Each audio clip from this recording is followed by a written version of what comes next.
Welcome back to the National Hockey Centre here in Glasgow for EuroHockey Championship 2. It's a real pivotal day as we're in the penultimate day, as we are focusing on the semi-finals later on.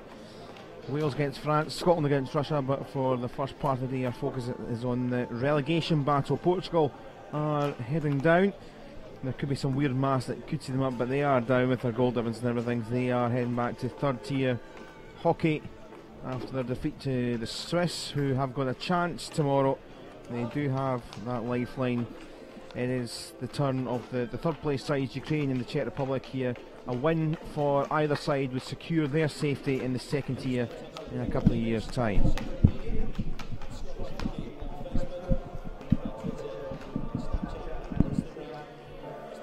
So let's focus on this game, Ukraine against the Czech Republic, and look at the lineups for Ukraine. Well, Vyacheslav Paziuk is the real threat from penalty corners. They have scored quite a few from those sorts of situations. Paziuk with 3. Ollie Polishuk scored against Scotland, and they were 5 minutes away from a surprise victory, but they were defeated 2-1 in the end. Maxim Onifaruk, the 21-year-old talented player, will make plenty of good runs and will be a threat for the likes of Bodin Kovalenko, who can score for this Ukrainian side.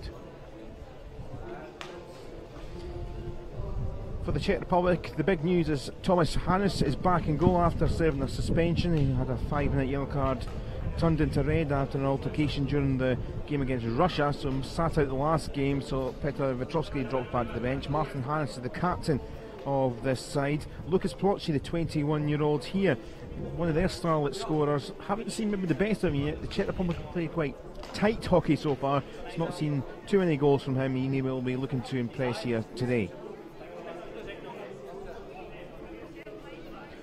So that is the side. Scene is set, and Stephen Percy, former Scotland player, Uddingston player, director of hockey at Uddingston, busy man. He's alongside himself, Carl Patterson in the commentary box here. Confirmation of the officials for the game as well. Joachim Wimmer of Switzerland, Xavier Fenart of France. Stephen, great to have you back here for this game. We've seen one game this morning already. Portugal ending their second tier status. They'll have a game tomorrow, of course. Here it is the turn of Ukraine, Czech Republic. The winner will be guaranteed safety in the second tier, and we'll have a bit more relaxing time tomorrow. What do you expect from this game? It could be quite physical. Could be physical, yeah. I would expect that. Both these teams, no strangers to this level, and they know exactly what's on the line. So a good performance means that either of these two teams can retain their status, and they'll be looking to do that at the first opportunity. Nobody wants to go into that final game with a lot of risk and a lot of pressure. So yeah, it's going to be a good match. I think they'll give it their all, knowing that if they can put in a huge effort and win the game, it takes the pressure off, and they can just relax and enjoy the rest of their tournament. So out come the sides. Czechs in the red, Ukraine in blue.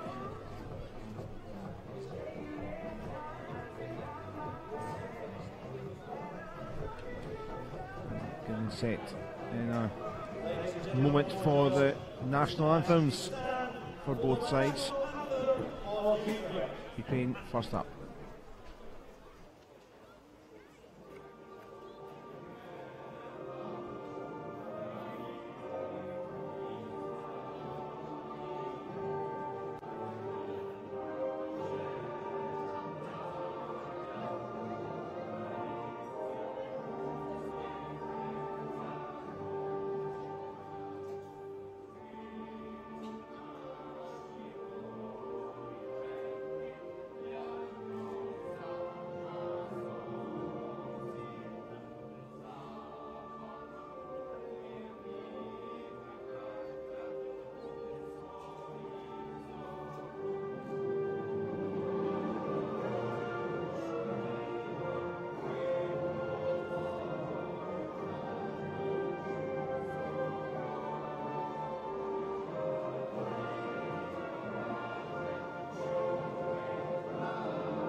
Something sung as well as ever from both sides. Now Ukraine have been steady in the second tier for the last 3 competitions. Never really impression much above mid-table, and we were just mentioning off air before, Stephen, how good hockey they have played, especially in the Portugal game. I know a few of the goals came from penalty corners, penalty strokes, but at times they played a bit more expansive than what we're seeing from the Czechs. But we'll see what the Czechs do, because the Czechs have kind of constricted games, and they've lost narrowly. They beat the Swiss, they won narrowly. It's been very tight, the Czech side. They've not really been too playing. I've mentioned that Lucas Plotchy scored a heck of a lot of goals at World League for the Czech Republic. He scored 7 in the World League, but hasn't had too many chances here, so maybe a bit of a clash of styles. Yeah, I was impressed by Ukraine, as you're saying, mainstays at this level. The Portugal game, you know, they showed a lot that they've got quality in an attacking shot corner. They also showed that they're quite happy to support the ball carrier, which means that the hockey's quite free flowing, and they're quite adept at going forward. Keeping out the back's going to be their problem. You know, can they really restrict the Czechs to limited opportunities?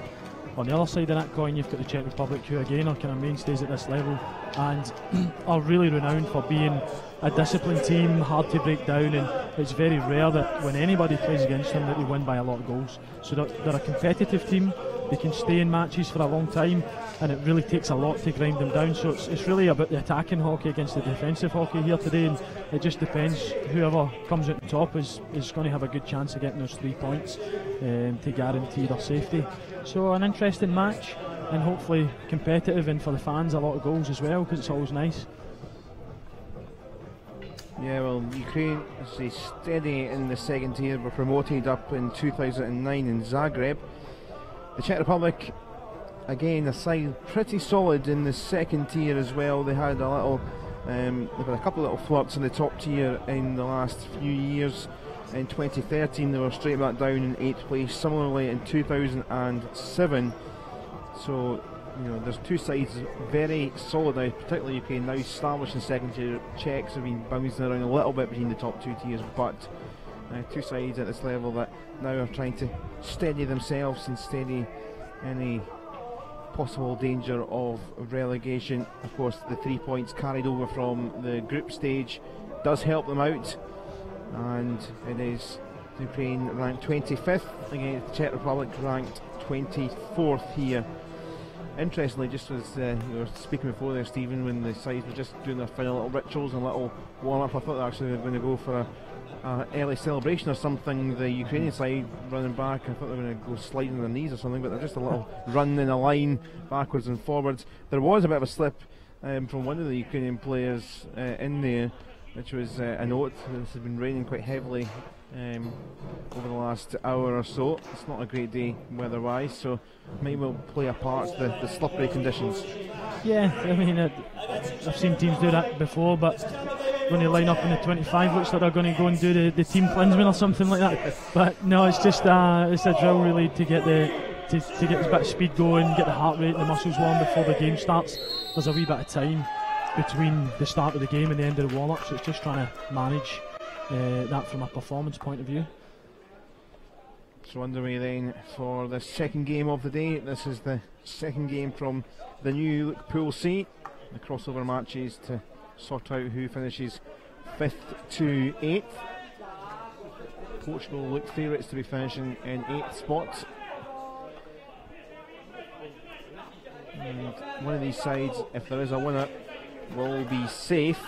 That doesn't determine which place they'll finish in the league, but will secure safety, which is the main thing, and then it'll be up to the other to sort themselves out. A draw means that both aren't safe, but it just pushes them ahead. Both sides would push to 4 points, so there'll still be a bit of work to do. The way it's designed, the draw, it does favour those sides finishing 3rd place. Kinnison thought the Swiss maybe should have done a little bit more to try and get a goal or two. They just couldn't quite break down the Czechs, but there is a chance for Ukraine. It helped on its way. Nice little move, Jasinski to Polishuk, who scored against Scotland, but cleared away. Well, good hands there. You know, he's sharp in the D, and he's got something on target for the goalkeeper to force him to make a save, really.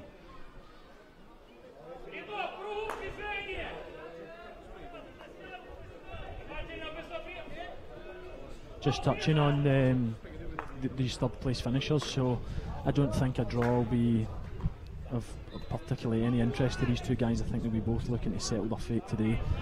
Again, the downside is that if that happens, somebody has to lose, but they've got that second opportunity against the lower ranked team tomorrow to have another shot at doing it. So yeah, it does favour the third place team, but almost certain that both will be trying to. What's hooking around? Penalty corner, that was all rather dicey. Jakub, or Boden Kovalenko I should say, was in there trying to make a mess of things. The forward for Ukraine launched in and skipping up into a dangerous zone there from Corey attack. Yeah, a nice piece of skill on the left hand side. You often see wingers, forwards do this. They'll pick up in the width of the pitch and they'll try and play across on the reverse stick, so you can get a lot of power. When you're doing that, the risk is that it can be a bit wild at times, but if you can control the ball and keep it on the ground, keep it below danger, then you've got a good opportunity, because it's hard for the defenders to defend against that type of ball. Dachenko to inject. Paziuk with the attempt, and I'm sure he'll have one or two more goals if they get another penalty corner or two, as he is lethal from this spot, but this time it's diverted away. Yeah, Postman doing his job, fantastic. That's nice to see actually. So he's taking that on the very first ball, so obviously very comfortable. But it's not an easy ball to take though. Lupa this time to try and bolster in Povachenko. Was there a little cynical shove? It certainly looked like it on the floor was Dachenko, and might be some early tellings off going on from the umpires here. Yeah, you see, you know, that it's actually not that uncommon when you get to this part in the pitch. One of the things most teams will talk about is being touch tight, so you're trying to get contact so you can match the movement. Unfortunately, it's just a wee bit too eager, too much contact, and he's pushed him to the ground. It's well spotted by the umpire. Yeah, I think it was Kindle there, wasn't it, with the shove? So it is going to be another penalty corner for Dachenko. Lupa is around, as is Koshelenko. Paziuk too.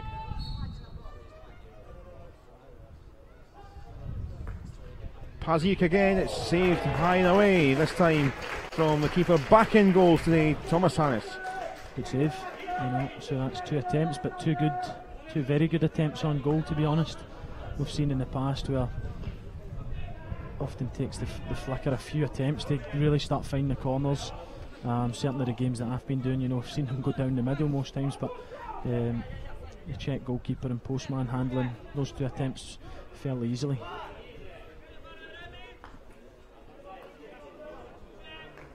Be a bright start this from Ukraine in the opening 3 minutes. Martin Hannes just needing to get some possession for his side, but he won't do it by that lob. Straight out.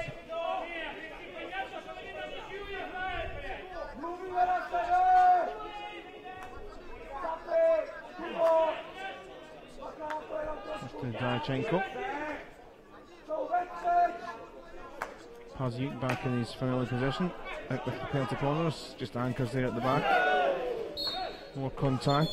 Jakub Kindle and Boden Kovalenko. There's a stern whistle sound already, which is a sign. We did think it might be a bit argy-bargy sort of game. Yeah, they want the position. You know, they're trying to fight for the best place to pick up the ball, and unfortunately that's 2 times in a row where we've seen the Czech Republic just be a bit too eager to fight for the space, just on the wrong side of the rules. Barta comes up off him. Quickly on and going is Kovalenko. Polishuk in the D. Too much contact again there, as the possession is overturned.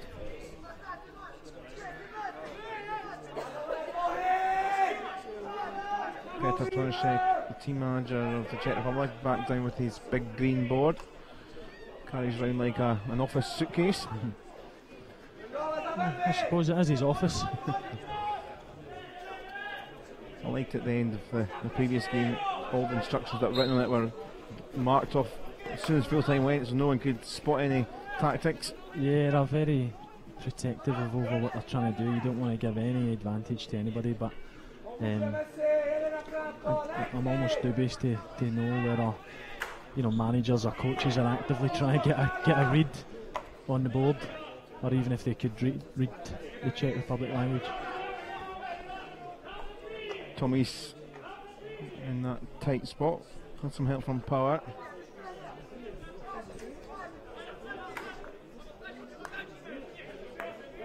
Jaka across.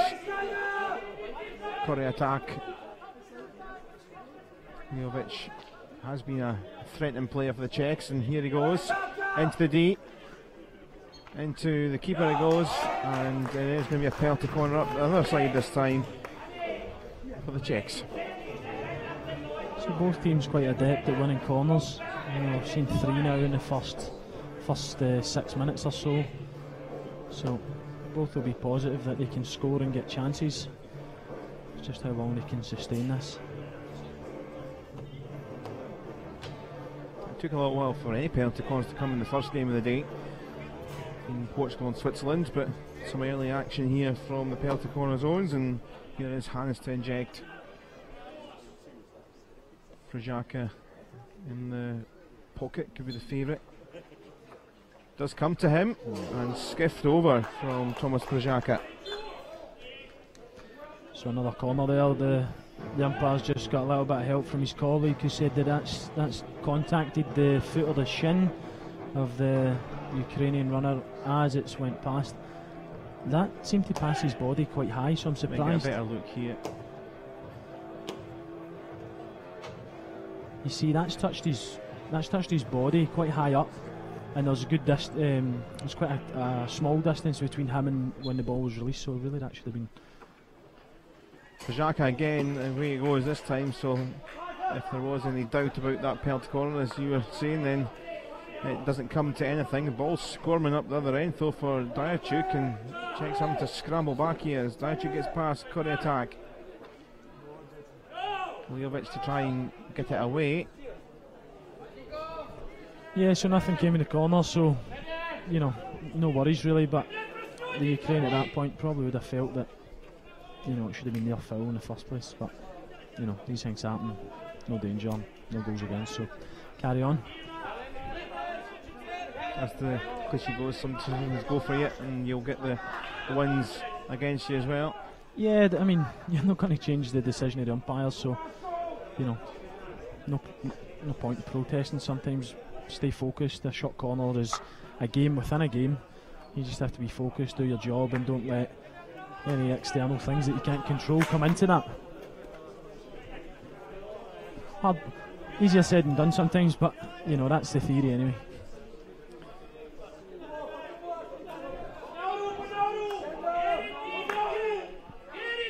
Azuk across. Lupa.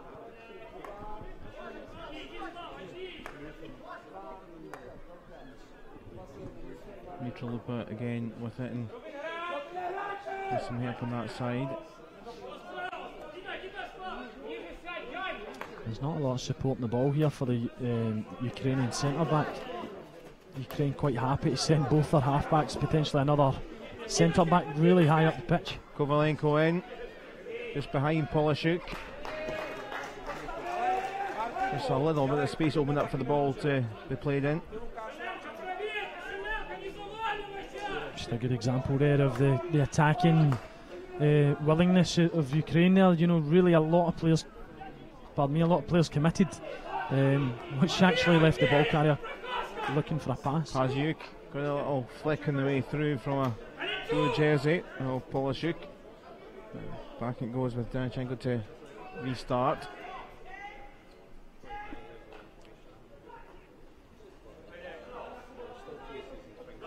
Spinning away and clear comes Kendall.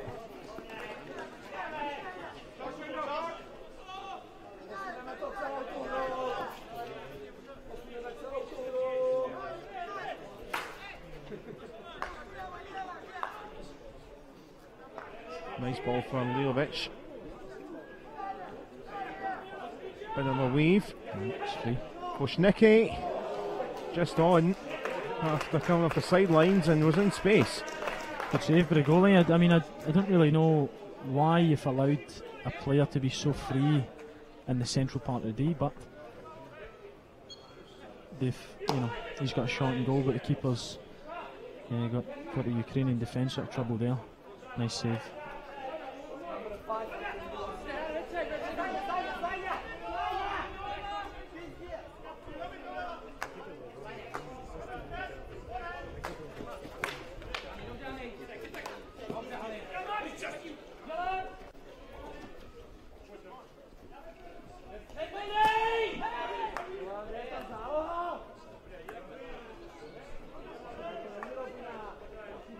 Steady and then ramping up with the pass for Shevchuk.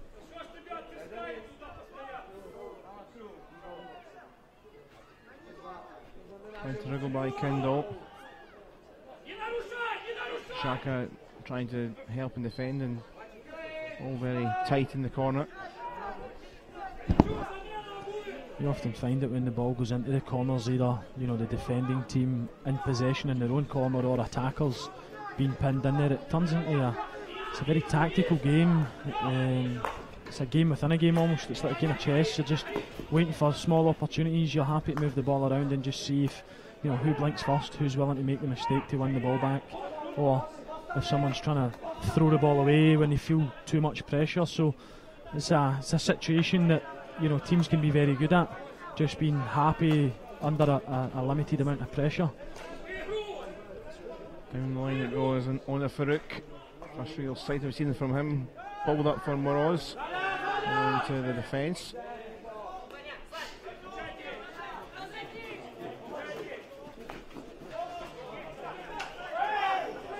He was stopped in his tracks. Bit of a mess in the middle of the park there. Yeah, I feel a bit disappointed. I think he's had 2 opportunities where he should have been given a foul, and that's not quite, never quite arrived. But against another one of those situations, that is what it is. You just have to move on to the next phase of play. Yeah, it was Diachenko up against Thomas. Thomas, the Czech player, certainly looked like he was getting on the road a bit heftily.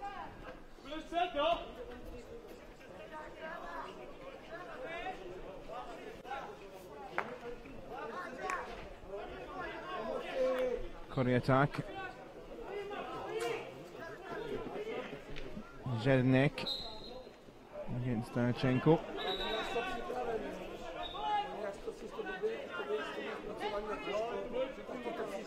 Koprishva. Curry attack for Kindle. That's really poor. Shevchuk out wide for Diachuk. Koshelenko, space opening up, 2 men over. Looking for Honor Farouk, but cut out by Kapuch. Good tackle back there from Ukrainian number 12. Just done really well to win the ball back, sustain the pressure on the Czech Republic. Just a shame in the build-up play just before that. As you said, there was two men over for the Czech, for Ukraine. Sorry. So if they manage to find those players, really good opportunity to test the goalkeeper and get some shots on target.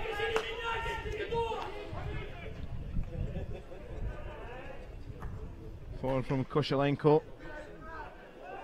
Bobbing around, players on the floor on the Farouk, trying to keep hold of it. Moroz was looking for something in there, trying to get back to his feet.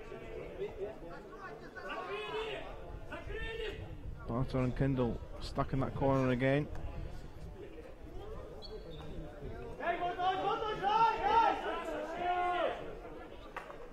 Pazyuk to deliver in. It's Povachenko trying to get in the end of it. Yeah, just be disappointed here. In the D, you really want your defenders to try and jump in front. You really want them to try and be first to that ball. So the fact that he's jumped ahead and managed to deflect it, I think the coach will be looking for a wee bit more there.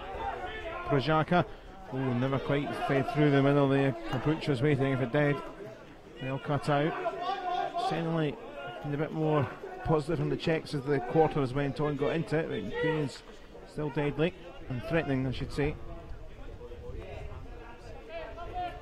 You can see a definite kind of counter-attacking strategy here from Ukraine. every time they win the ball. They've often got 5 players just going really fast, trying to get up ahead of the pitch, support the ball carrier, and you've got 5 players just kind of recovering from the defensive element. Power. Koprishva, a bit dicey with that. On the Farouk did well, and on the Farouk is away. Got 2 or 3 for company, including Prajaka. We've got a free man at the back post if he can lift his head and provide the service. Good recovery tackle on the baseline. The hand is up from Boshnicki, or from Povachenko, I should say rather. Kovalenko.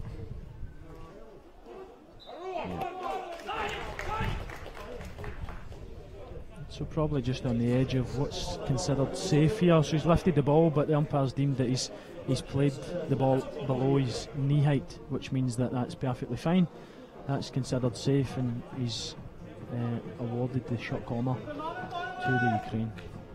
So another opportunity right in the final seconds. There's 18 seconds of the clock when play restarts after the penalty corner. Barchenko once more. Cross there to take. You can see that they've committed quite a lot of numbers here to this attack. I don't know if that's a deliberate thing with so little time left on the clock. Koshelenko, Lupo Paziuk there. Is Lupa. Oh, back into the injector. Barchenko, but it's blocked away. Good save. I think the fact that he takes a touch, so if we look at the replay here, obviously a pre-work set piece, but the fact that he's stopped the ball before he's flicked it would tell you that gives the keeper enough time to readjust his position. If you often see teams in that situation, they try and first time sweep, or if the ball pace allows you, flick it first time, and it means that the angle catches the goalkeeper and you get a wee bit more chance to score. So end of the first quarter, it is Ukraine 0, Czech Republic 0. In this game, which a winner would be certain to stay safe in the second tier, and it has been a game which Ukraine starts to do the better. Czech Republic kind of bounced back into a bit. Let's have a little look at some of the best of the action from that first quarter, and one of the few penalty corners there was in this quarter.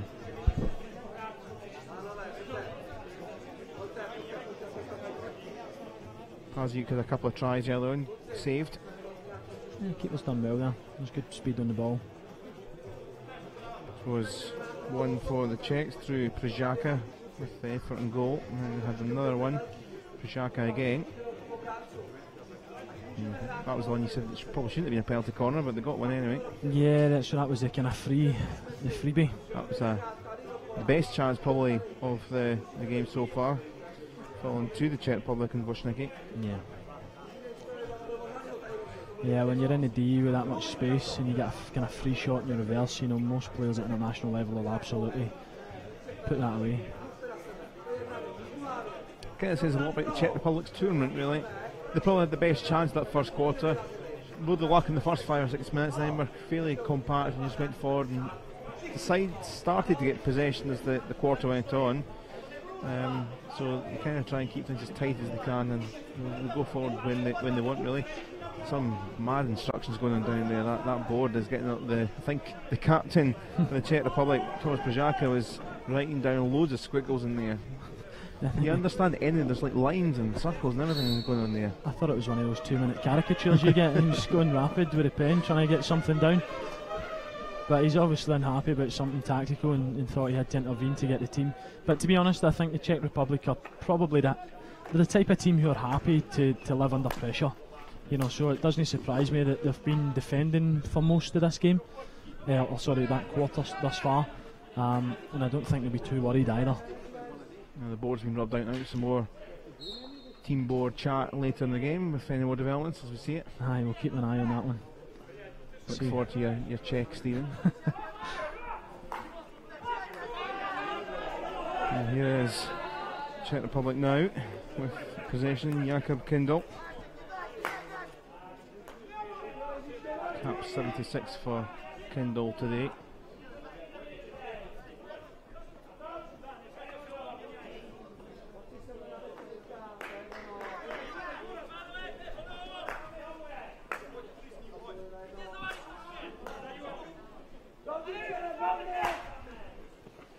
forward at pace. Can he get held? No, can't. Not with the control for Barta. I was about to say before that pass was played that that's a risk. Ukraine were looking quite stretched. Here's Moroz now.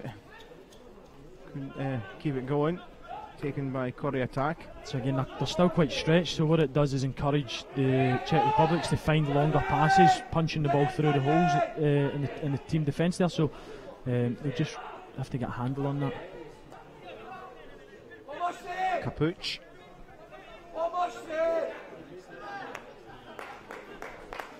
Hannes might go for the gap out wide. Well, both channels had spaces. Leovic couldn't control it with his stick properly. Clipped his foot.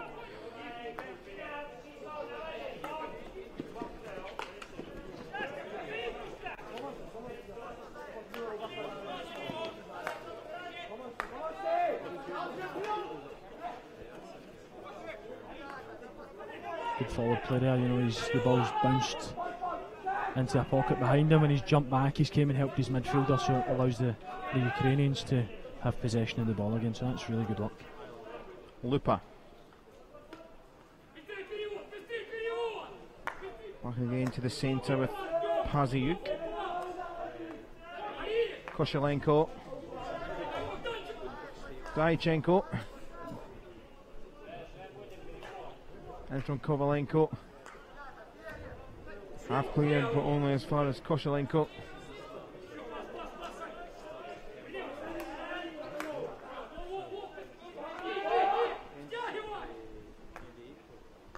Nice ball again here for Bogan. Kovalenko, who's coming in to try and get there in the D.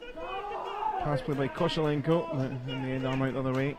It was patient and then it fizzled out. It's a nice ball, you can see he lifted it as well, so it's that wee bit more difficult to deal with. But the keeper's made the save and played it into the body of the sliding Ukrainian. So, well, there's spacing behind there once more for Barta this time. Couldn't control. There'll be a sneaky thing behind into the D, but I'm not know now. Good overlap on the left. And the pass for Moroz on the edge of the D. Might have been just outside, but I think so. Shot was saved anyway.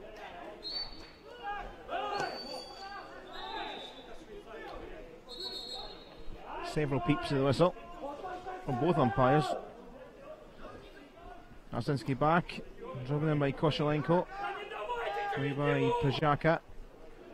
Nicely off for Przaka, but not quite the communication for the second pass back. Koshelenko. Oh, and it's going to fall here surely, and a goal! Artem Pavlichenko with the arm in the air, and a big goal for Ukraine. 4 minutes just over into the second quarter. Yeah, he's picked the ball up here, good drive through centre of the pitch. This is valuable territory, you know, it's really dangerous if you can come through facing forward. I'm not quite sure who's supposed to be marking him. 3 defenders can't get there quick enough, and you know, he's simple push pass into the goal, so that's sloppy defending really from the Czech Republic. I would expect better from them as a team who are renowned for generally keeping themselves in the game and being tight, so they'll be disappointed with that.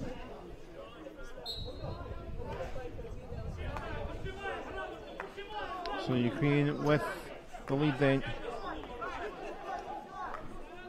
Artem Pavlichenko scoring on his 80th cap, the experienced veteran in this side, 38 years of age. It was a cool finish. I think he knew exactly how much time he had and didn't look rushed or panicked at all, as some players do when they get into these situations in the D, but he was cool under pressure.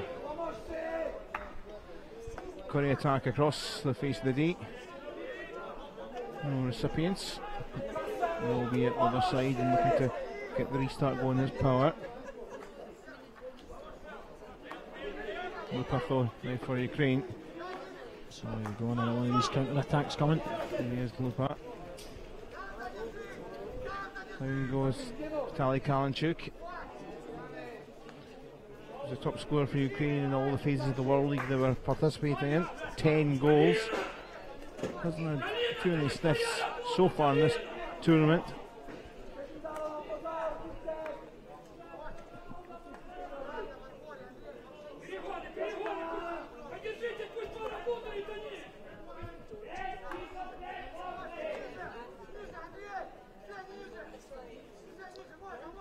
Ukraine are just isolating themselves a wee bit because the players are so eager to get forward. I don't know if that's just happening positionally or if that's a tactic that they're trying to get them high up, so they're going to have to readjust a wee bit sooner to help the ball carrier, albeit they've kept possession, but it's definitely no easy to find passes at times. Lupa weaving away. Kalinchuk.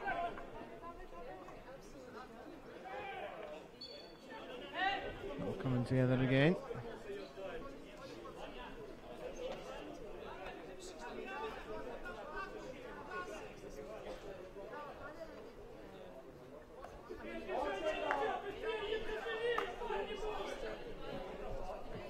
Koshelenko.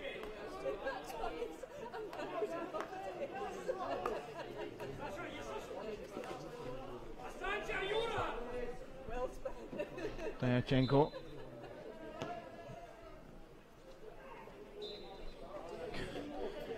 Bit of a tumble there from Diachenko. Yeah, I think maybe must be getting close here to some green cards coming out, surely. Yeah, there's a lot of body contact, and you know, often subtle body contact is allowed a bit more leeway, and you know, the sticks flying in, then you definitely do get cards.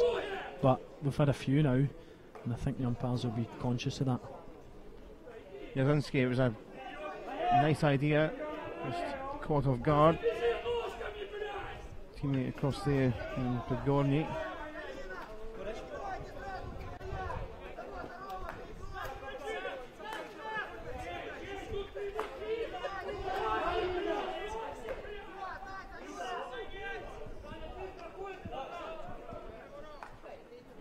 Leofich cut out by Koshelenko.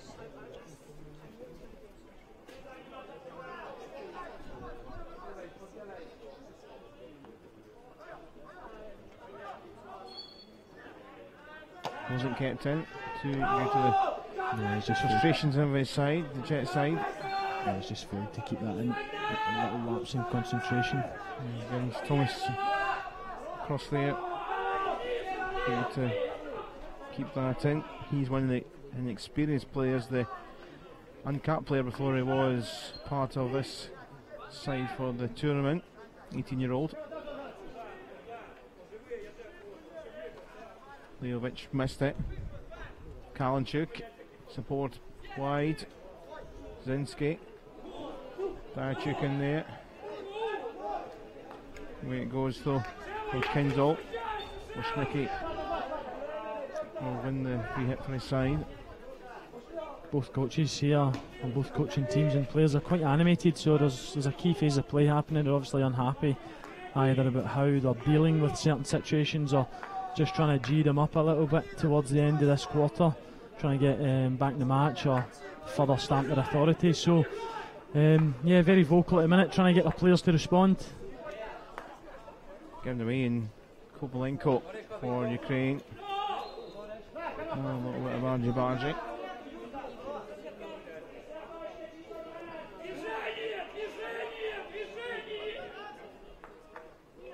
That wasn't in the plan book. Paziuk will rescue.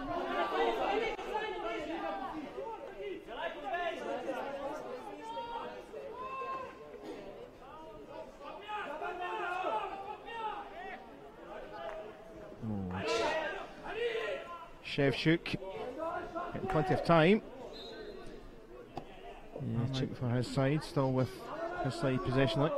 Czech Republic centre forward just ball watching a little bit there, failed to see that the Ukrainian player was sliding into the space on the right hand side. Lupa. Block from Zuna, and away comes Thomas. Thomas Oshnicki.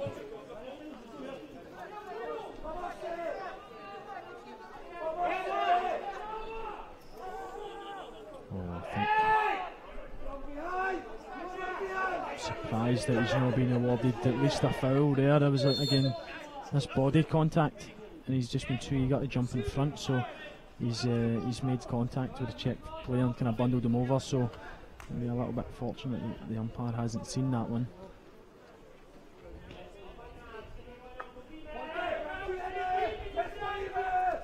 Starting to feel a little bit for the Czech Republic players that they're obviously putting in a shift, but they're getting less and less possession, and when they do win it, they're winning it very deep in their own half. So trying to have players on the ball here, support the ball carrier and get up the pitch is very draining, but also defending without the ball and being switched on towards the end of the quarter takes a lot out of you. So they'll just have to stay on it for the next 3-4 minutes and make sure they don't give anything away, but I'm sure they'll be feeling tired. Yeah, Czech Republic grew into the first quarter. They haven't really grew into anything in this second quarter. It's been all Ukraine. Makes things much more of a puzzle of they're a bit unlucky, the Scotland game, how they got a couple of late moments, Scotland, and they took them maybe through all discipline through a stroke and a penalty corner from Alan Forsyth. But the mystery really is that 5-1 defeat against France, and we weren't quite at anywhere near the best that they played against Scotland, against Portugal. Played well here, good hockey here so far. But you might have expected France to beat Ukraine, but maybe not by that margin, going off the performances that Ukraine have played so far in the competition. Yeah, it might just be a bad day to office, and also a lot depends on how the game panned out. Like the Scotland game when Ukraine played Scotland, Ukraine took the lead, so they actually had something tangible to hold on to. They had something to really fight for, and Scotland had to work hard to get the win very close to the end of the match. Ball here for Barta, couldn't control. Ono Farouk. The other thing to consider is that France are a very slick outfit. Kovalenko running here, penalty corner coming together, and maybe, well, I was going to say still rather lean with any thought of a card, but more contact, sticks in there in the mess as well. So for me this is, I'm not going to say lazy, I'm going to say tired defending. So a lot of effort to counter, and the Czech players have to match that work rate. But as you get tired, you're just off the line that you should be on in terms of trying to defend the centre of the pitch. And then when the Ukrainian player checks inside, changes direction inside, then it's a lazy stick's being left hanging, so he's giving away the corner. So it's another opportunity for Paziuk to add to his tally here. Derchenko to inject. It is going to be Lupa this time, and well, that was ferocious, but cleared away. Pretty textbook easy save, I think, for the goalie. So the dive is just Hollywood, I think, just looking to get a wee bit of action for the camera. Trying to put a bit of image on Thomas Annis after being a bit of a bad boy in the game against Russia. Back in the side after sitting out. Petar Petrovsky got a bit shot and played well against Scotland. There were a few good saves in there, so did no harm, was the more rookier secondary keeper. Up high it goes. Derchenko, high collision with the sticks. We've already had a corner in this very game for an identical instance. So the ball's lifted, and usually when it's between two players, you can see the Ukraine number 9 take a swipe at it. That's exactly what you're trying to avoid. So you don't want guys baseball swinging, because that creates a lot of danger. Here's Plotchy, been quiet so far, but the Czech Republic been quiet in the final third, certainly in this quarter.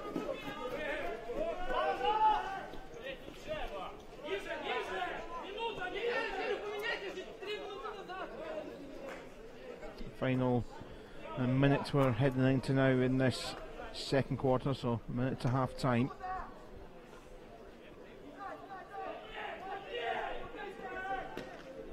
Barta. A bit of showboating there, back through his own legs in his own quarter, so it's a nice trick, but if I was coaching, I don't know if I'd be happy about my players doing that. Hannes, is there a chance for the Czech Republic late on? Oh, it was a nice turn, one or two appeals, Power made the run forward, tried to get through. Kapuch coming together with Shevchuk, Hannes. It's all getting a bit scrappy. I think we're in half time here because one or two goals could be get getting lost if it was to continue for a bit longer this quarter. Yeah, I think that theme's going to continue. Yeah, I think so as well. But they might diffuse things a little bit because it's half time. Ukraine with the lead and very much deserving. So yeah, I think they've been better value for the lead. It's hard work when you're pinned in for long periods of time. But I think this is what the Czech Republic are good at. They're good at just weathering storms and keeping themselves competitive. So they can still come back. You know, we've seen it with Scotland against Ukraine. We've seen the Russia-Czech Republic game that, you know, if you keep yourself within a goal or two, there's always a chance that you can come back and do something. So the game's not over, but definitely the Ukraine deserve the lead at this moment in time. Let's look at the goal before we take a little break. And it was Artem Pavlichenko. I just spotted something on the right hand side here. I wonder how much impact that had. So as the player in the centre of the picture picks up the ball, this lead on the left hand side as we're looking, I don't know if that slide to back post has wiped out the defender, which means he's unable to get into the centre of the pitch. Either way, it doesn't matter because the goal stands. Here's another little look, we'll get another look. So on that side it was Thomas Power of the Czech Republic on the floor. In that instance, if you look at where the ball player is at the moment, if number 20 was on his feet, could he have had an impact? Could he have put in a kind of saving tackle? I'll look from this angle in slow motion. So you'd imagine about here, you know, he'd be going to put pressure on the ball. So Power for Czech Republic, Moroz of Ukraine. In the end, doesn't matter. The goal was given to Ukraine. Half time then, we'll take a break. We'll be back shortly in a little while ahead of the second period, or the third period I should say. The break is Ukraine 1, the Czech Republic 0.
Welcome back for the third quarter of this one between Ukraine and Czech Republic from the National Hockey Centre here in Glasgow, EuroHockey Championship 2.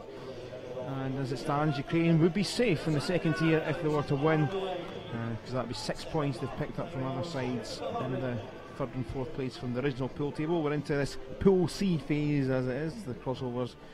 And Ukraine and the Czech Republic, 3 points was taken over from their wins from the main pool phase. So Ukraine would go into 6 points and would be safe. So we're on the way for this third quarter, and we are hoping that will be maybe a bit more exciting from the Czech side, maybe for them to show a bit more flair, Stephen, because they've had to hold off a lot of pressure and played pretty similar to how they have in other games this tournament, where they've just kind of sat there and they'll only go forward whenever they really need to or want to. Yeah, their main strength is their team defence and being able to weather a storm. So by doing that very well, they allow themselves to be competitive. So that's why we often see their scorelines being so tight. For this match, it's clear that the Ukraine are the dominant team, but it's only one goal. You know, there's a half of hockey to be played. Anything could happen. And if I was the coach of either of these two teams, I would expect the energy levels to rise, because you don't want to go into a last match and have to do something. So the Czech Republic have still got the opportunity to win and guarantee their safety, so there'll be a big effort being put in there. And likewise, if you're Ukraine, you know, 2 15-minute quarters, maximum effort, go and play a really good match, and your tournament's over. You know, you've done your job, you stayed in the division. You can march on to the next one. So there's a hell of a lot to play for, and I'm hoping it sparks a game into life. You know, we get a really, really open end-to-end game here. But knowing the Czech Republic, I think it might be a wee bit more controlled than that. The Czech Republic do know that if they were to lose, they do play Portugal tomorrow. So if the other sides that haven't played, Portugal would be the one they would take. The lowest ranked side here down. So I think he would be confident, definitely confident playing Portugal, but nobody wants to go into a kind of all or nothing match in a one-off, effectively like a one-off game. Portugal have got nothing to lose, so they could be a dangerous opponent if they're allowed to play freely. So they'll be wanting to do what they can today, definitely. Incidentally, of course, Ukraine, they will finish up against Switzerland. So if Ukraine were to somehow lose this game or even, you know, draw, Switzerland, you just don't know that they can be brilliant, but they have been maybe not at the best. They've lost some key players in this competition since World League One, but a good win in the end, dug it out against Portugal. So is it Ukraine have got the harder, you'd say, on paper anyway, of the ties tomorrow. But it is the Czech Republic here looking for a goal back with Barta. Just ushered out the way by this goal scorer, Pavlichenko.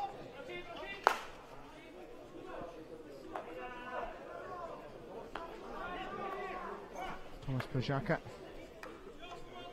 Kindle. But loose. Flat ball. And of course here it comes for Moroz.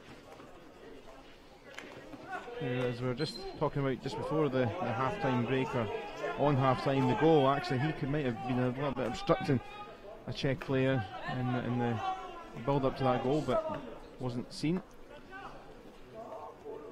Yeah, there's a potential that he whilst sliding for the ball, he's made contact with the player, but the focus for the umpire definitely would have been on where the ball is. And you know, we've got a first green card for... Yeah. I think it was going to come for Vosnicki. I think that'll be his second green card of the tournament now. It was always coming. There's going to be one eventually because the way the games went. Yeah, it's quite physical, and again, just because of that green card, I don't think it will really do anything to stem the flow. I think these guys will still be looking to go toe for toe, toe to toe, and physically dominate the space. And from Lupa, penalty corner, arms are out from the umpire. I think the ball didn't look particularly high as it rebounded, so I'm guessing it's hit his foot. And if that's the case, it's quite cheap. You know, a ball at that distance, you know, it's travelled maybe 10 to 15 metres before it's entered the D. I don't see a deflection, so for that to hit a foot when it's travelled that length of distance is quite cheap, and you know, the Czech Republic could be made to pay for that here, because the Ukrainian penalty corner attack team are definitely slick. You know, they've got a lot of talent there. So I just wonder if that's a cheap goal and might make it too difficult to get back into the match. Marchenko with injection.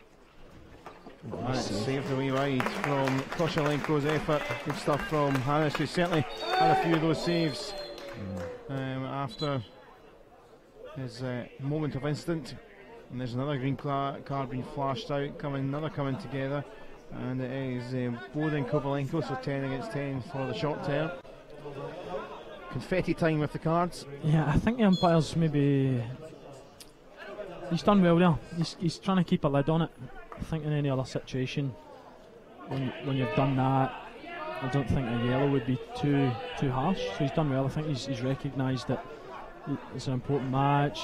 You know, let's build up slowly. Let's not let it get too out of control too quickly after the first green card. So teams are even at the moment, 10 on 10.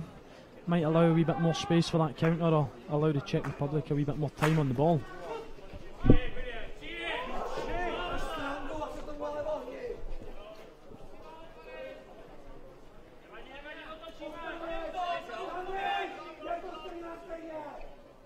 Thomas Volosnicki was still down there for the Czech Republic. Coming to the end of his 2 minutes, was getting some more squiggles from the Czech team board, but the official down there was telling Petr Tronacek to get away, because you're not supposed to do that. No, coaching the Sindrin. Yeah, it's not an opportunity to coach. They don't like that. I think the only person that's allowed close to the player in that instance would be the team manager, and usually it's only to offer, you know, if it's particularly hot or cold, you know, a jacket or some water or something like that, but not for technical information, or sorry, tactical information.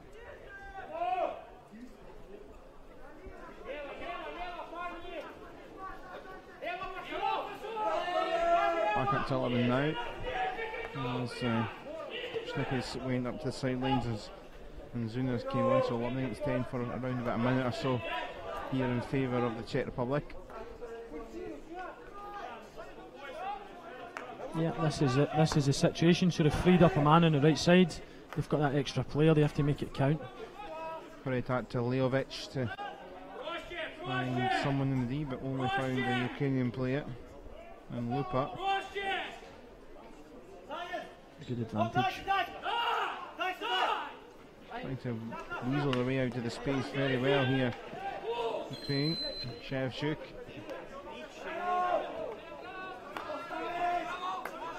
Polishuk.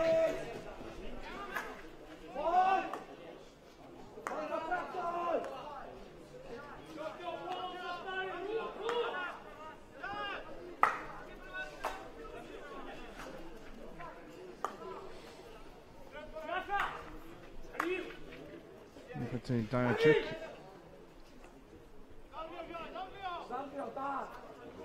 Ukraine happy just to play a controlled game at the moment, just wait for the right opportunity, try not to burn off too much energy, and just again keeping the Czech Republic under the cosh and trying to make them work harder to stop the dangerous balls in their half. Pazik down the other side this time. It's a good ball to transfer the play. Polishuk. Ukrainian forwards were happy to stay in the D there. I'm surprised that no one tried to lead to the width. Yeah, give them isolated the opportunity to cut inside. The forwards were behind the defenders, so it wasn't easy to get the pass. Here's Capuchto for the Czech Republic. A couple of options were there, but running out of space. The defenders coming back. Popchenko. Big open space here. Well played. Diachenko. Could be trouble here for the Czechs. And the advantage not played. And you can hear the frustration from the sidelines and from those on the field. It was a foul, but he's just too eager to blow it up. Especially when you need a free player. So one pass and potentially you've got a tip in. Lupa. Wide for Shevchuk. Away comes Zuna with it for the Czechs.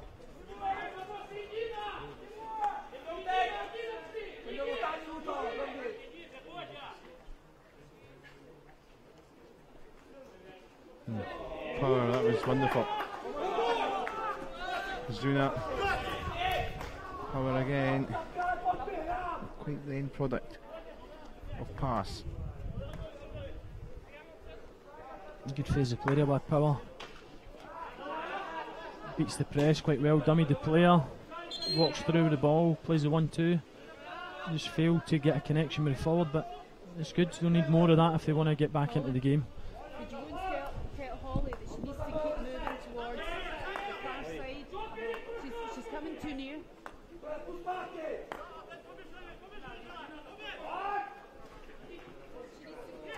Lupo to Podgorny. Flicks him off the foot of Harris.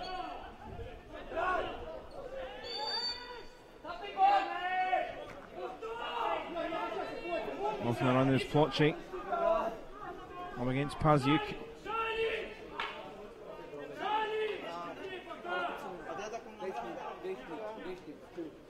All the way back to Martin Harris.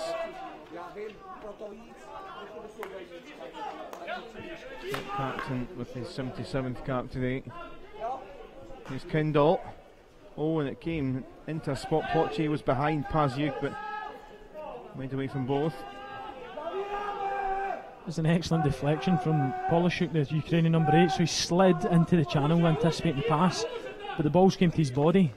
Now if he doesn't make contact with his stick, he's likely to get a card there for sliding and stopping the play. But incredible improvisation. One of Farouk, cut out by Hannes.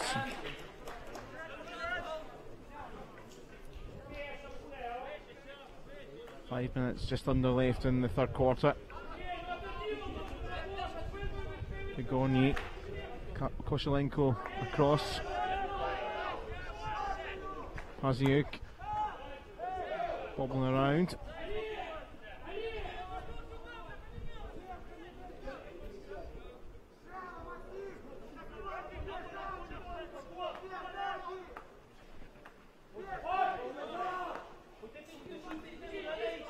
Open Paziuk. There's whistle blows. So the opposite umpire has spotted an infringement, so again another example of the physicality. Not quite sure where that was, but he was quite... He was looking, thinking about gesticulating a push or something, but don't look anything too crazy in there. No, he's seen something and called it, but I don't think it was very obvious. Boschnicki with the control. Czech Republic in a good spot here. But that was a waste from Robin Zednek. Yeah, if he just looks to his right hand side, he's got a free player. If he's a wee bit smarter and plays his 2v1, you know, just change direction, utilises the player, enters the D in a very good situation. But I think he'd already made up his mind he was going to drive and then play the ball. Yeah, Leovic was to the right, and one of the creative players you want. Leovic is one of those for this Czech team. Cross from Kalanchuk. Moroz. There we go, nice pass. Podgorny. Calls for Kendall.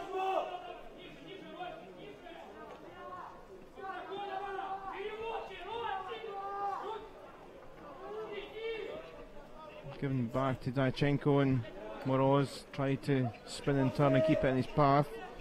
Zednek.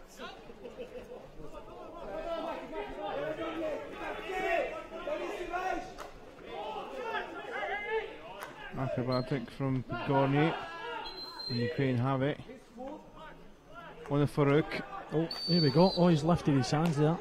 And aggression. I wonder if the other umpire's seen that, because this is almost the same situation that we found the Czech goalkeeper was in the other day, where he's reacted to a little bit of physicality, and that's where his yellow card was upgraded to a red, and he subsequently missed a game. So I'm curious to see how the umpire handles this. Don't think he's going for reds here.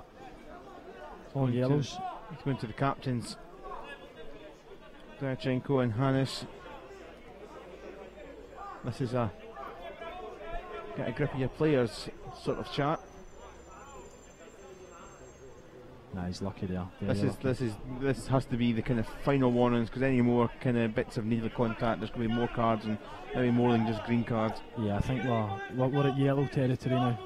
Well, next one, significant one, I think we're going to see upgrades to yellows. But to be honest, I think the Ukraine player there, I don't actually know who did it, but I think he can count himself lucky that he's lifted his hands and he's managed to avoid any card and stay on the pitch. So, as much as that might be against the rules, it's nice to see, because it means that there's a competitive match and it's 11v11. Yeah, Thomas Pajaka, the Czech player involved, had eyes of steel, and within 30 seconds of our chat, there's trouble coming. And a green card for Vitaly Kalinchuk of Ukraine. And, well, after the captains had the chat, it's a typical story. None of them actually went and had a chat with any of the players, just kind of just walked away and said, "Aye, thanks very much, mate." Yeah. And within seconds of a green card. Yeah, I think the captains chat, as much as they don't get time to, actually relay the information, it's symbolic. I think the players are smart enough to know that, what's being said and what the umpires are looking for. But as you said, ironically, we've had the chat 2 minutes later, not even 2 minutes later, same incident, physicality, bad tackle, and we remain at green. Now space for Plotchi, looking for his moment here for the Czech Republic, but Pazyuk was in the way. Nice ball to get spotted, and he was running at full pelt. It's good cover there, very good cover.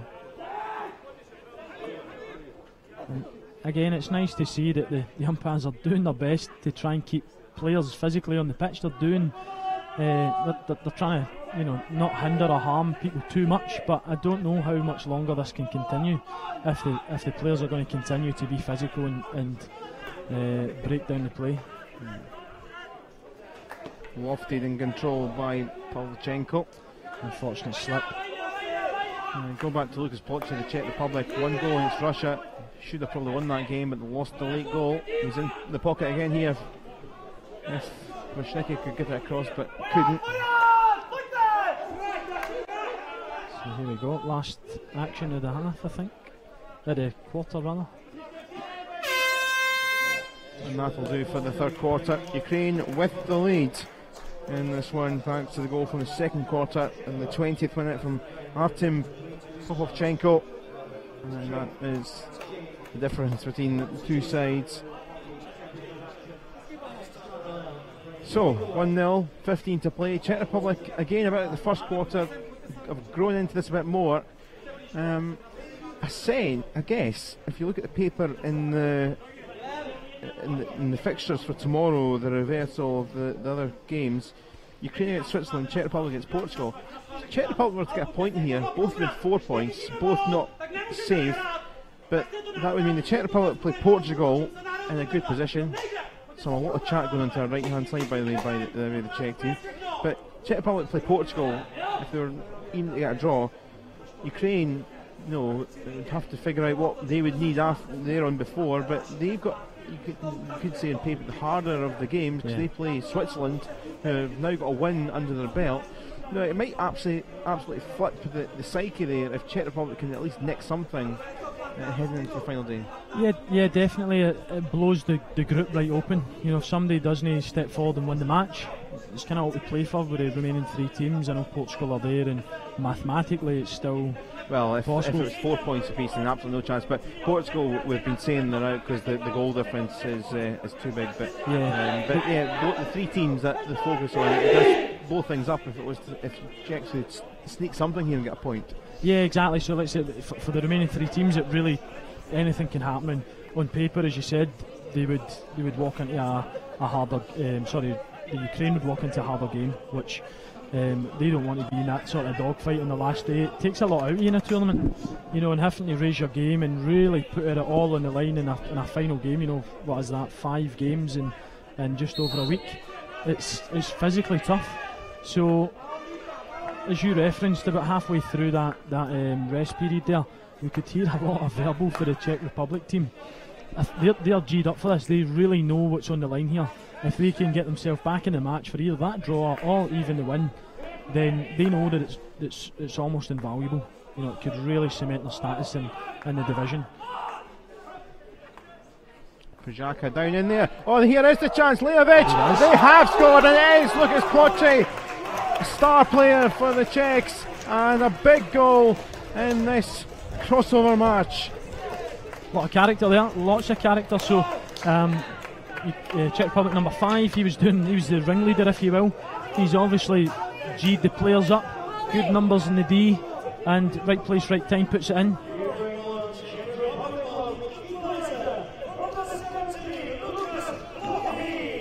Yeah, no doubt about it, these Czech players are up for this. They know they've got a fight in their hands and they want it. They've always just wound the clock up, and then they have went full pound at the start of that, and great ball in, link up with Wozniacki, Leovic, and there was Ploche, second goal of the tournament, and a big goal. Massive goal. That could be the goal that allows survival, if you will. You know, it means that they get a much easier ride. 30 seconds into the quarter. You know, Ukraine will be disappointed. But it's all about how they react now. So it's happened.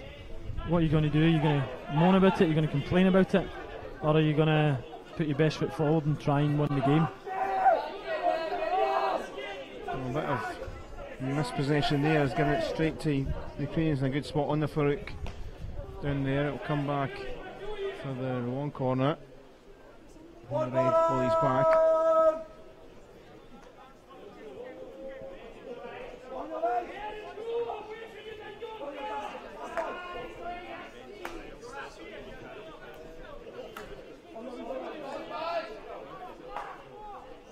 Paziuk down that right hand side.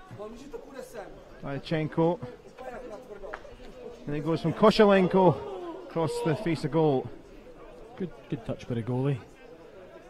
Yeah, he's not made a lot of contact there, but it's enough to put the striker off. And it goes again, helped on its way from Poposhenko.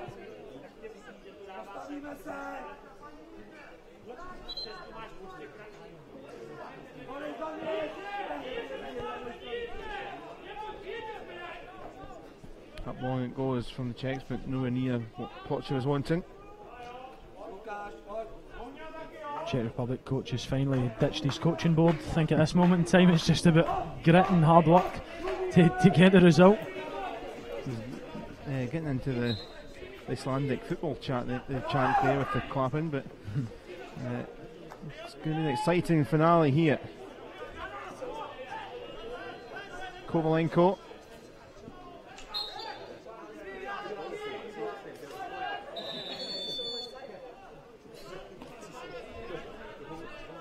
Alright, we'll stay with Ukraine.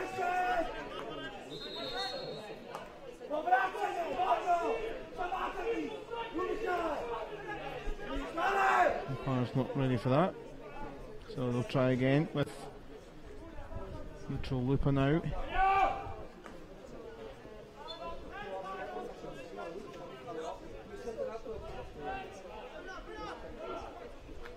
Pajaka into the D, alright, the other direction.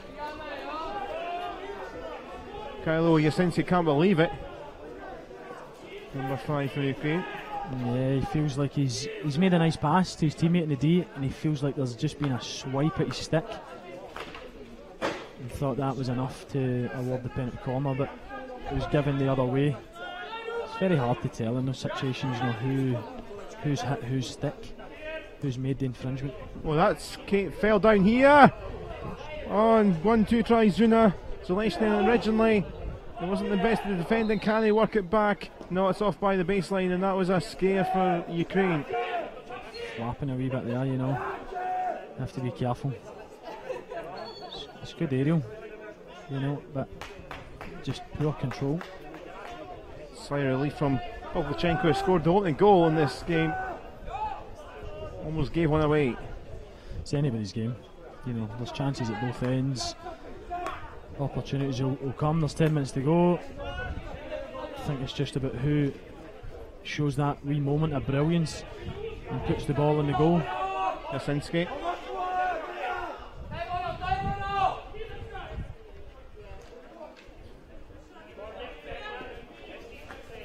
Czech Republic. He's 1v1. Tried to break away. Zuna was stopped, and So I think we're another card coming. Yeah.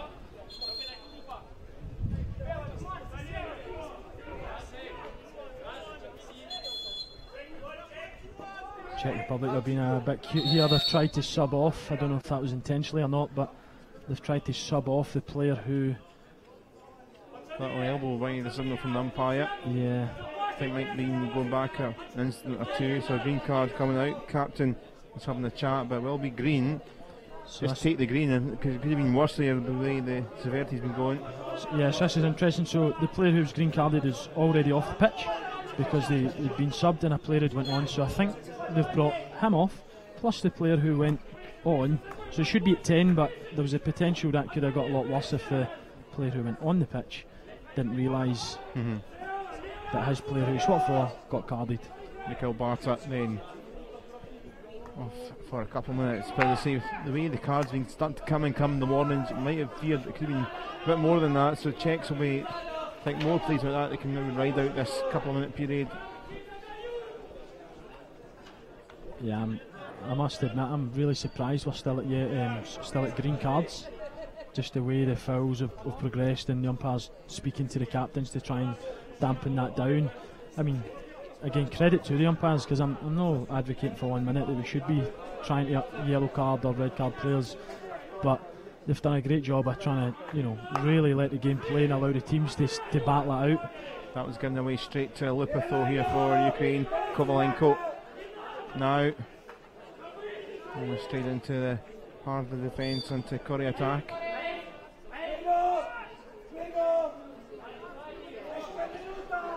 Yeah, we're talking about the leniency of the umpires. Is there a fine balance between great to keep the game going with leniency, or maybe a little bit not enough foot down there with some cards? Is it kind of that borderline where it's need to start bringing out more cards or severity of the cards if this was to continue for the rest of the game? Because it might get a bit more legally as the game goes on. Yeah, it's an impossible job, because you think about how the umpires approach this. They've got a responsibility to the teams. So whatever happens, somebody's maybe going to feel it's a bit harsh or a bit lenient, but they also have a responsibility to the game itself. And then, these guys are putting in performances too, so the umpire managers or the tournament directors are going to be saying, how did you perform, or why did you do certain things, and they're going to have to justify their actions. So if there is a balance to be had, they have to try and find it. You'd say they've been fair to both sides in terms of how lenient they've been or when they've given cards. Yeah, I mean, they've been equal. I wouldn't say that somebody's benefited more than the other, but it's always the case that when they do give a card, particularly when it's on the very edge of what might be a green or a yellow, the team who is playing against the team who got the card, they're obviously going to hope for the bigger punishment. It gives them a better advantage. Here's Jachuk still trying to wriggle around. He's been like that for a good few seconds, 20-30 seconds. It felt like he was down there. Still with Ukraine. Everyone back on the field. Paziuk.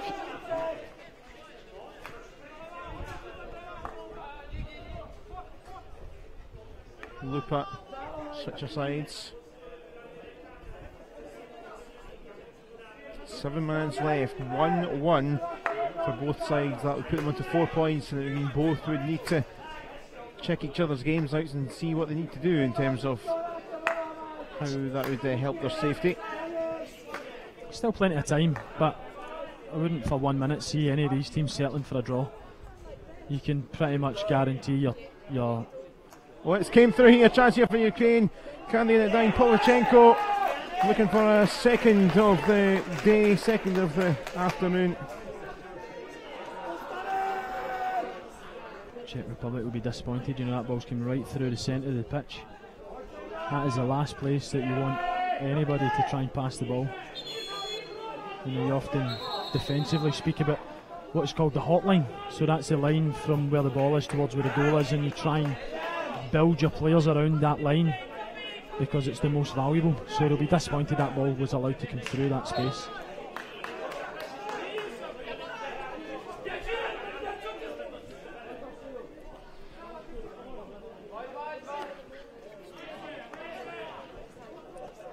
Play attack held by Hannes, trying to burst forward once more.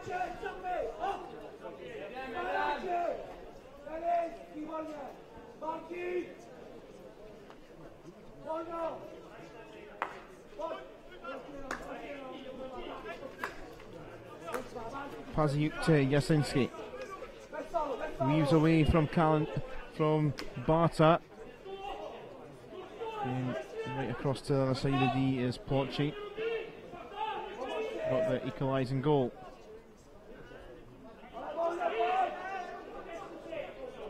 Got the eye of the ball from Lupa.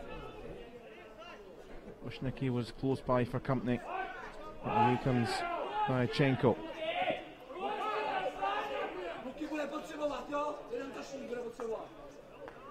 Final 5 minutes. A few people on the edge of their seats for this one. A few holding on to their hats. And that's not just the wind that's out there. An exciting climax. Woznicki's trying everything he could there. The Czech Republic to keep on his path, but comfortable from Ukraine. Surely both sides, or certainly Ukraine though, well, could be a really meaty game against the Swiss, so a win would really help us out. Both sides know one goal could well be enough in these dying stages to secure their safety. Yeah, the Swiss have definitely got it in the locker. You know, they're probably playing below themselves. Plotchy won well to find Woznicki. Arm out for the free hit, and Capuch. Tomis.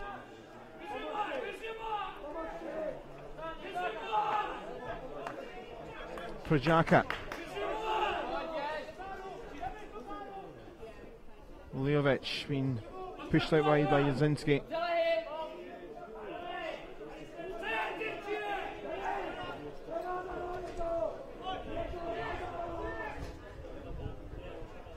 Switch across from Projaka.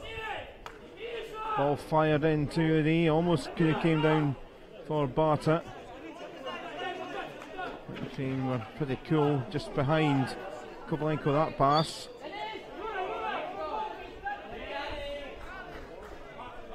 That was just well to win that little wrestle, and Czech Republic have it again. Final 3 we're into now.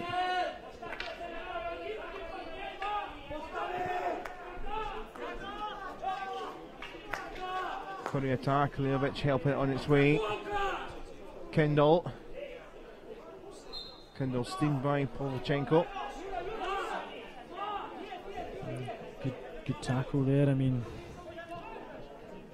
it's a fine art, you know, when you're diving to actually win the ball or put on pressure, because as we know in hockey, that if you go to ground and you make a mess of it, you can really pay a heavy penalty, particularly in your own quarter.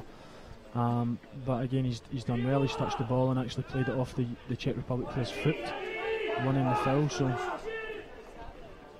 Daychenko came off a foot, and Hannes looks up to the sky because he has given away the penalty corner. Good opportunity. You know, we were speaking about how slick this Ukraine penalty corner attack is. So 2 minutes to go. It's a fantastic opportunity to win the game, and they would really back themselves to see out the match, I think, at that point. So if there is ever a moment where, you know, your tournament status can be retained, it's situations like these. Bit of quality, just take a deep breath and really focus on doing the job. But likewise, the Czech Republic defence will know the same. If they can see this out, they've still got a chance to fight for the points. Daychenko in is their hero. Paziuk saved. Paziuk again. Play on. There's a bit of a stop there, and powers away. Space to the right for Schnicki. And might just been stopped in his tracks. A couple of sliding moments of sliding tracks, particularly from Koshelenko. And the break was on there, but it was a good save originally from Hannes. I think he's redeemed himself today.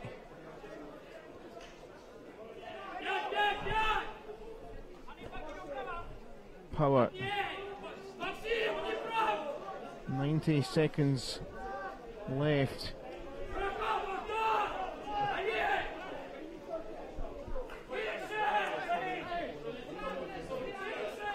Corey attack. Capuch. Corey attack.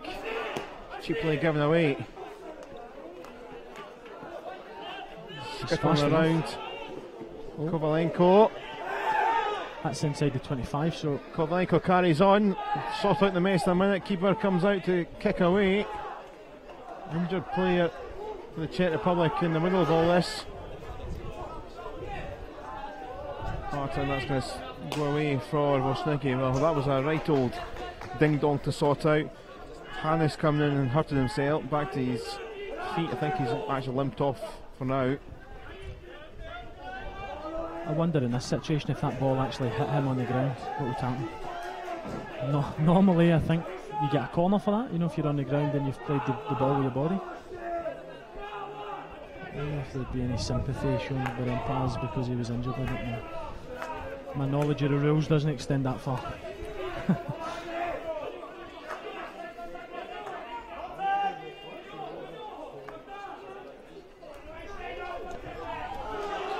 Ten seconds left, given away. Kovalenko, last chance here to get safety. Oh, it's close. Oh, one for it, not happy. There is the hooter, and this was maybe the last little chance. It's close. It's very close. I think we'll be disappointed, both teams, with that draw, to be honest. Yep. Both putting in a really big shift, going for the win. And you know, 2 minutes to go, the Ukraine smashed the post, and then the Czech Republic counter, so action all the way to the end. I'm starting to think I might be a wee bit of jinx. Every game I've done's been a draw, so maybe it was meant to be.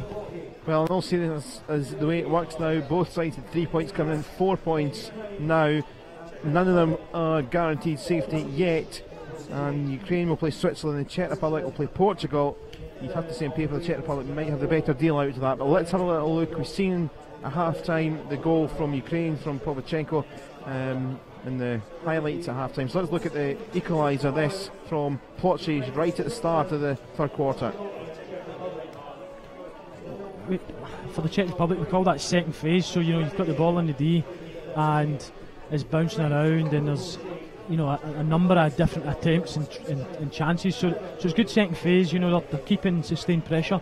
From a defensive point of view, the ball in, again we talk about that hotline, it's going right through the centre of the pitch, so if the Ukrainian team are looking at their video later tonight and doing a wee bit of video analysis, they'll be disappointed, I think, to lose a goal like that. You should never, at international level, really allow a ball to come fired right through the centre of the pitch at you, so I'm sure they'll take that into account for the match tomorrow. So that's the state of play so far. Excitement to come tomorrow morning and into the afternoon with the two relegation games. We're going to be focusing shortly from just before 2 o'clock on the two semi-finals from the top four sides that made it through. And this is, you know, we've talked about it all week, this is bigger in a sense. You know, the trophy will be brilliant to see tomorrow for whoever wins it. But promotion is the first thing. 2 places, 2 wins gets you up. Before we'll let you go, Stephen, your quick thoughts on the 2 games ahead this afternoon. Yeah, you said it. I mean, the semi-finals is really probably the true cup final for each of the teams, because when they come here, I'm almost certain both the coaching teams will be saying, look, our objective is to get promotion. A win in the semi-final allows that, and then you've got your kind of glamour final, if you want to call it that, which is just for first and second place. And I say just, okay, there's a trophy on the line, but the objective is potentially going to be met the day before. So really, these are the hard matches. These are the ones where it's do or die. Failure in these matches, and you're confining yourself to another year at the level. You win that match, you get promotion, and you can just look forward to progressing in 2 years' time playing at the higher level. So for the Scottish fans listening, this is often where it's been the trickiest. They've done well in tournaments before, they've got themselves into this situation, and then it's about this game. This is the one that you really have to win if you want to see your dreams of going to the top level come true. I know you're Scottish at heart, but using your head, pick the two teams that are going to win. France, definitely. I think the Welsh are improving and doing great, but I think France will just be too much for them.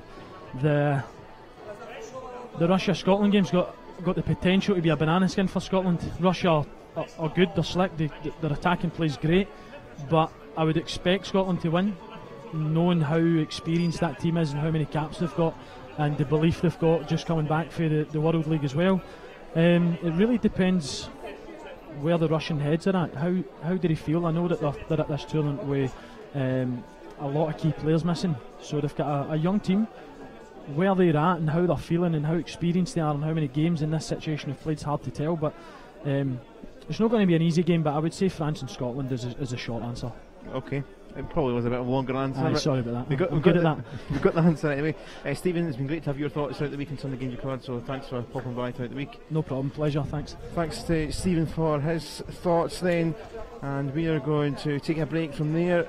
An exciting morning and early afternoon through this crossover phase. We've got the two big games to come in the semi-finals. We'll be back ahead of that, but the final score from game 2 here in Glasgow: Ukraine 1, the Czech Republic 1.